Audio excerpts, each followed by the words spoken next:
Last time out in France, there were 3 names in the frame for this year's Super Cup title until Marco Ramanen ran into a bit of scenery that was much harder than it actually looked. Right easy and left medium turn.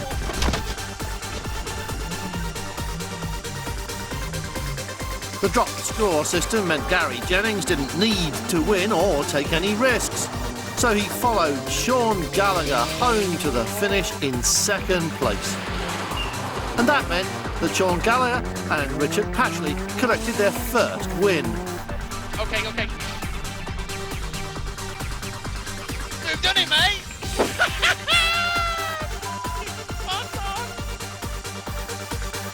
Victory couldn't have come at a better time because it keeps the title battle open to the final round, though Gallagher really needs a miracle to pull it off. The mathematics of the drop score system mean that if Jennings finishes 5th or higher on the final round, then the title is his regardless of what Gallagher can do.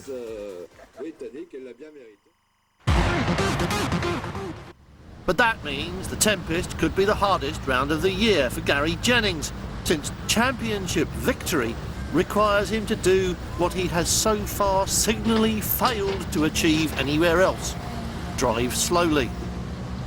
Yeah, probably for the first time in my life I'm a bit nervous. Probably never been nervous before, but yeah, I think Peugeot put a bulletin out during the week saying the prize was worth $250,000, so it kind of shocked me a bit today, but it'll be okay hopefully.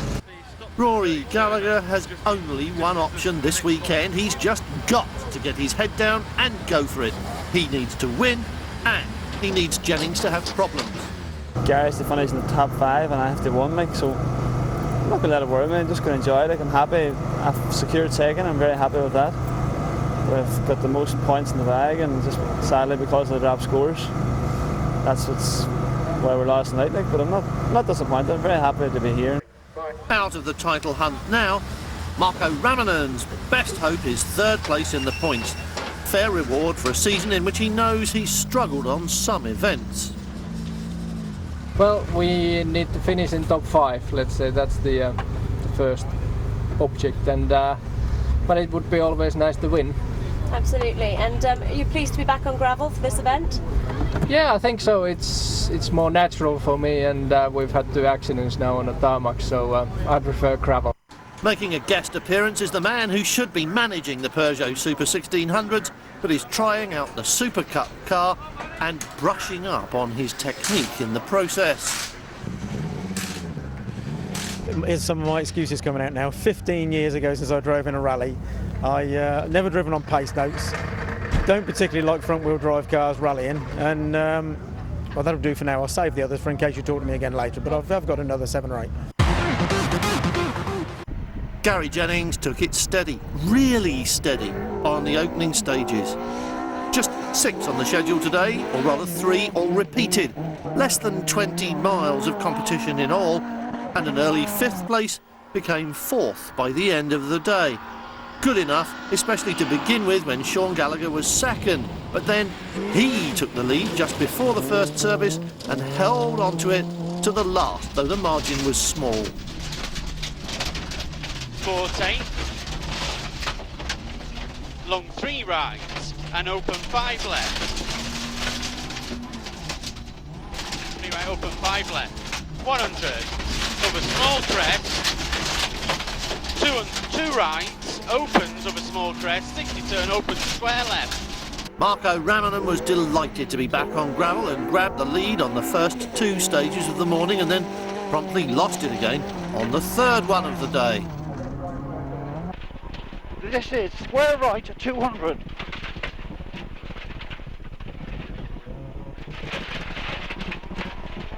Chicane. 150.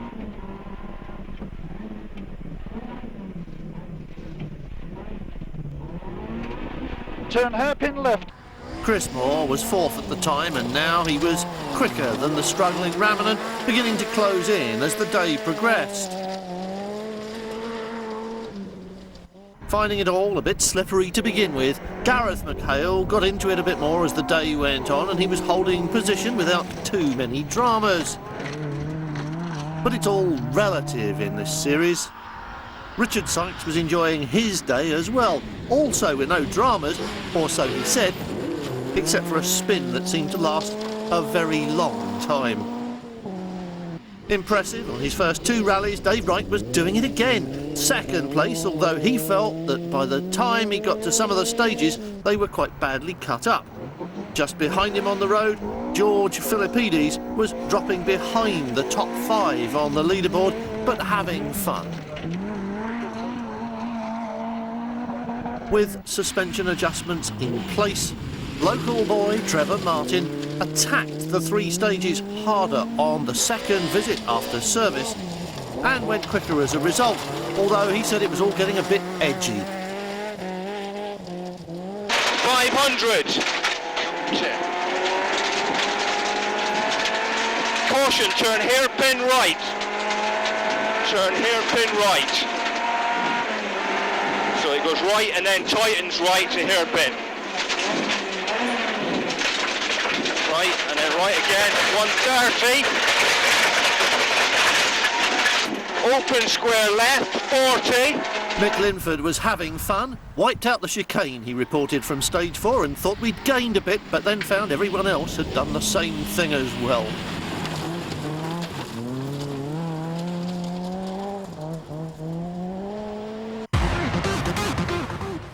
After leading for the first couple of stages, Marco Ramanen had dropped to 3rd place after stage 3, and now things went wrong again on stage 5. But this time, it was more permanent. Even though it doesn't seem that bad when you're watching from your armchair, it was, and it was the end of the line for Ramanen. Right 3 into open left 5, 30. Right 1, 130. Turn hairpin right, do not cut, 600.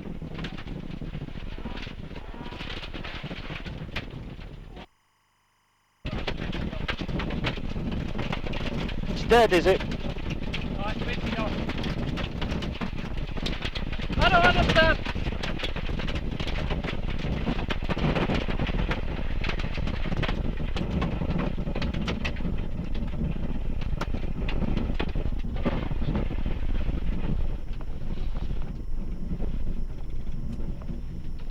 Let's have a look.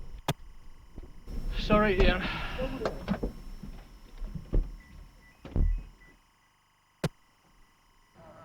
Mick Linford had already admitted not listening to his co-driver. Hearing him, yes. Listening, no. This could possibly account for him being 10th at the end of the day. That and waving to people he knew as he passed them in the woods. Just behind Mick Linford after the first stage of the day, Trevor Martin was just in front of him after the last, but only by a few seconds. 200.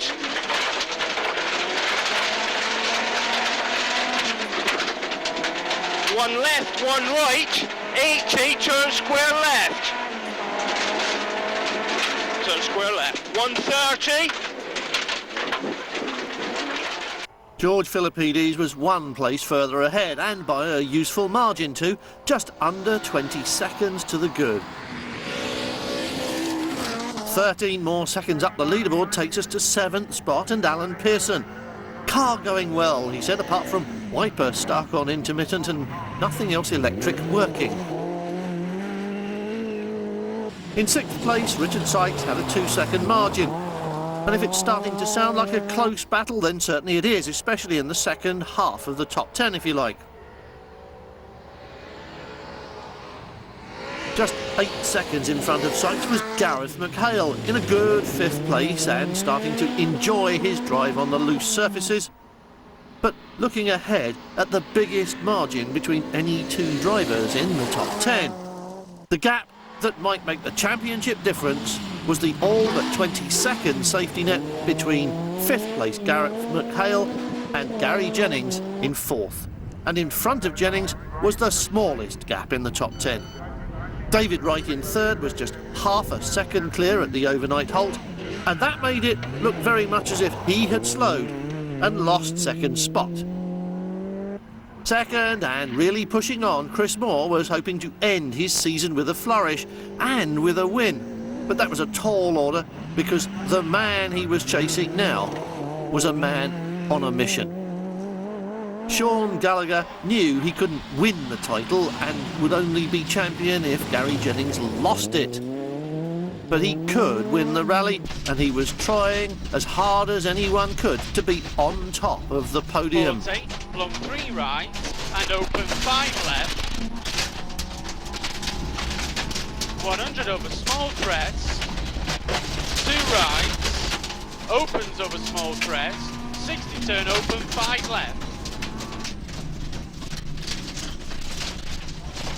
250 over. 3 right, over crest jump. 60, flat right, over junction.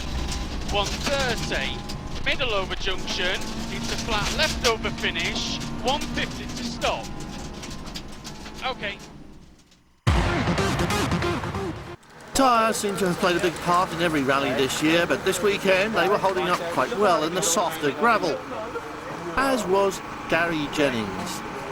The champion-elect was now 1 day away from claiming his crown. Yeah, hopefully now it's 4th place, but anything can happen tomorrow, but it's looking good. And the car's feeling good? Yeah, car's perfect. We're just driving probably 70% to look after the car, but there's no point doing anything else. For Dave Wright, 3rd place once again was already a fine achievement. But here was another driver thinking about the top step of the podium. We'd like to push for a win, but we'll just try and keep it on the straight and narrow at the moment and see what happens tomorrow. Hardly 3 seconds clear in second spot, Chris Moore was in something of a dilemma. Chasing Gallagher or holding position were both attractive. I'm in a bit of a quandary now because Marco was retired. All I have to do is finish, and I finished 3rd in the championship. But I still want to win the rally, so I've got a long night of thinking ahead of us. Sean Gallagher had an overnight lead of 5 seconds and no clear idea of whether he was going to be under attack from Chris Moore in the morning. The car's working well as always, sure. Skip's always sort of it. But just finding cutting up a wee bit there now. It's a wee bit harder in the car, like. But I'm glad I'm in front, because if I was catching, it would be in more problems, because it'd be sore in the car. The most important number on this leaderboard is the massive safety net behind Gary Jennings, and that pretty much guarantees him the crown. 6 stages down, 10 more to go, all of them different to the ones we've seen today, so the rally and the title remain poised in the overnight balance.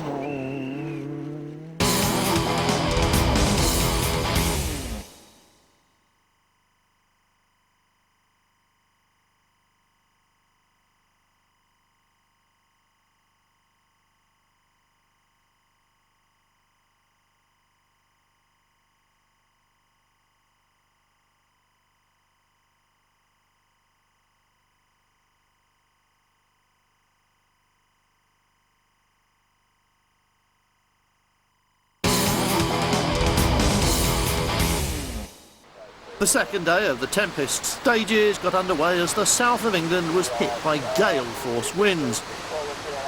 And Thomas Mullen celebrated a lucky escape on this corner by immediately plunging off the road into the ditch on the next, where he remained stuck for the best part of 4 minutes. Mick Linford was still going well, maybe thanks to his recent discovery that the 206 actually has 6 gears instead of the 5 he'd been using all through yesterday. And right 5 tight. Yeah, you're all right. And right 5 again, and turn hairpin left. Finally got the giggle switch working properly, he reported with considerable inaccuracy. Trevor Martin was still behind him, finding that local knowledge isn't much help on stages normally closed to the public for the purposes of military explosions and so on, and finding that parts of the stages had been run yesterday. The ground was still rough and so was the weather, but George Philippides was still on course for a good finish, though quite a few people had hit problems. literally for Richard Sykes, who was told a chicane had been removed from one stage when it was still there, as he discovered when he ran into it. With a day spoiled only by a brief excursion off track and into the woods, Gareth McHale may have been luckier than Sykes. The wind was blowing stage furniture around, leaving very confusing lines of tape strewn about the countryside. Gary Jennings was having a horrible time trying to drive slowly, something he's never been very good at. But he was sticking to the task and sticking to 4th place through all of the first 4 stages, just over 18 miles.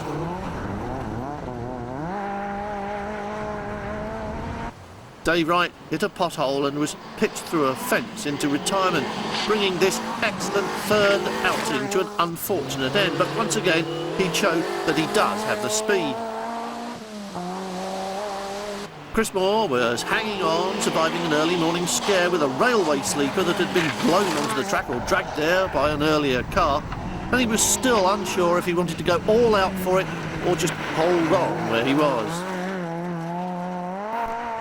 Chasing the title from up front, Sean Gallagher still didn't have the luxury of choice, and despite finding the stages a bit rough this morning, he was still going fast enough to keep Chris Moore from deciding in favour of an all-out attack on the lead. Up, big flat crest of a jump, into flat 2 right, don't cut. Big flat crest of a jump, middle, into flat 2 right, don't cut. 60 down, care 3 right, square left, don't cut. 40, big flat crest jump, into flat crest, into dip. 40, caution open 5 left deceptive over crest. Here, 5 left deceptive and flat 2 right. Long right for crest into open 5 left loose. Now up to 8th, Mick Linford must have realised he was on course for a decent finish because the jokes had suddenly stopped, or maybe it was just because he'd used them all up. And right 4 by the Armco into a narrow bump bridge. 80 down, turn right 9 past the bales. Right 9 here, tightens.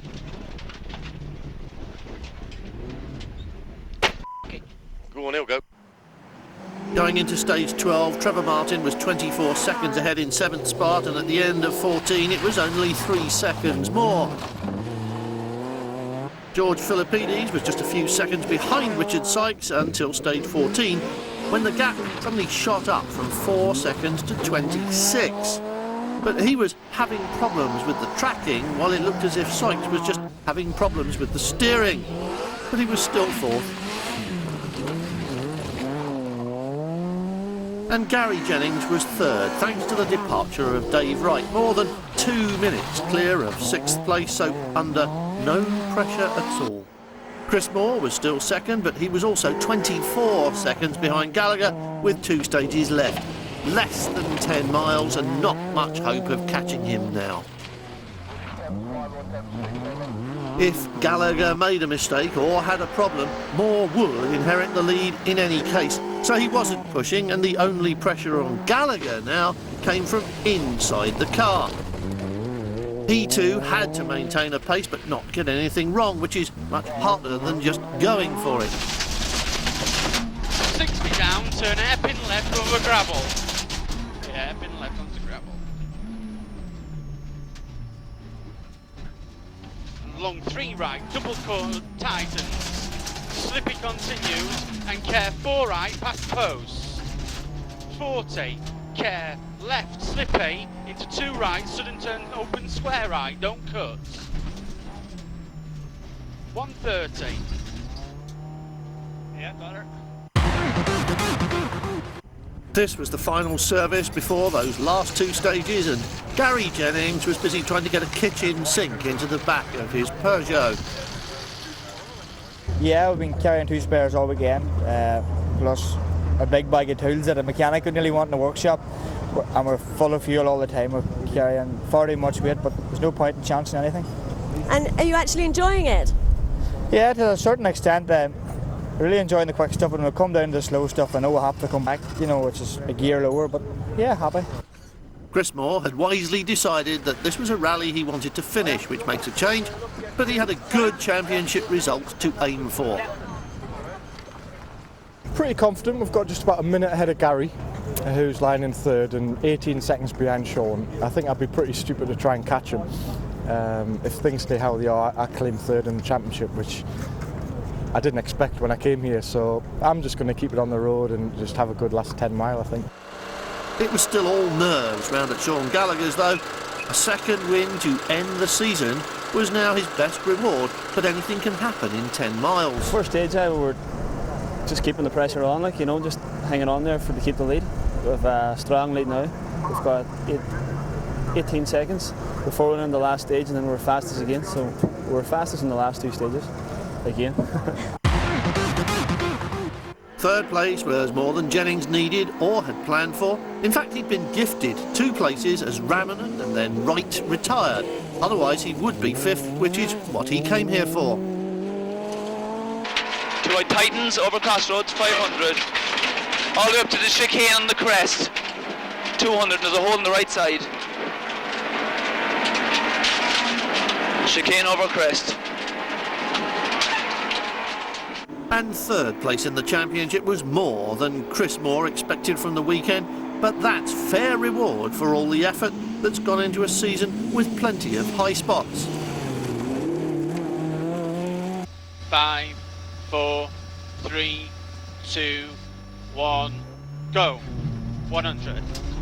Flat 3 rides. 80. Flat rides. 40. Flat left, 80. A second win of the year for Gallagher must have been something of an anticlimax for the 21-year-old from Letterkenny in County Donegal.